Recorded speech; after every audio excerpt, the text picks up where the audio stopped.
Let's talk before we judge. The reality behind what happened between these three young men.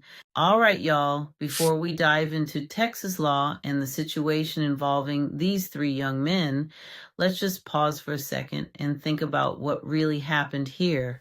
Because no matter where you stand on it, three lives were forever changed, and it all started behind a moment, maybe even just a few seconds, where emotions, pride, and pressure collided. People are saying the young man who used that knife should have just walked away. But I want to ask you something. As a parent, as a friend, or just as a human, what's worse? Would you rather your child walk away from a fight today, only for you to find them tomorrow, hiding in a closet, no longer alive, because they were constantly bullied, jumped, humiliated, and felt like they had no way out? Let that sink in, because this ain't just about a fight. It's about the mental, emotional, and physical safety of our kids in real time. Now, let's talk about these three young men and how Texas law, especially the Stand Your Ground law, might apply to this tragic situation. All right, TikTok, let's talk about this situation with the young man at the track meet.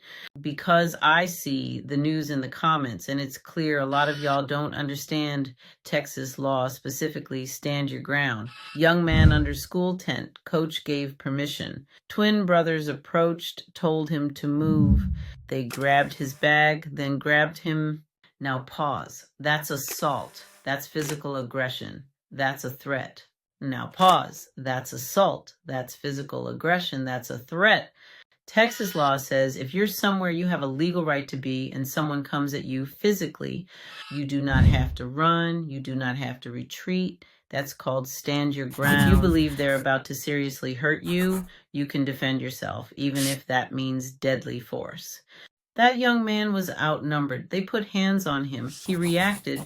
And legally, that might fall under justified self-defense in the state of Texas. Let me give y'all some real examples. Case 1, Gabriel Quintanilla, Texas. A teen killed a man he believed was threatening his sister. The DA said no charges, it was justified. Case 2, Chad Copley, not in Texas, but relevant. He shot someone he thought was a threat. Wasn't justified because he started it. That's the difference.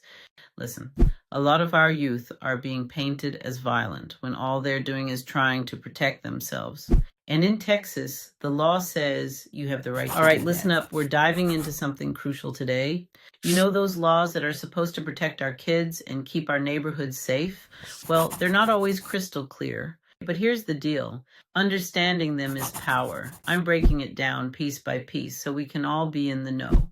This isn't just about knowing the rules. It's about standing up for what matters. Our children, our streets, our future, that's what we're fighting for. If you want more details on specific laws, drop a comment below. And hey, if you're out there making a difference, hit that follow button because trust me, we're just getting started. There's so much more to unpack and I'm here for it. Let's make some noise and create real change together. You with me? Please make sure to give this some thought and don't forget to like, subscribe, and share. I'd love to hear your honest opinions.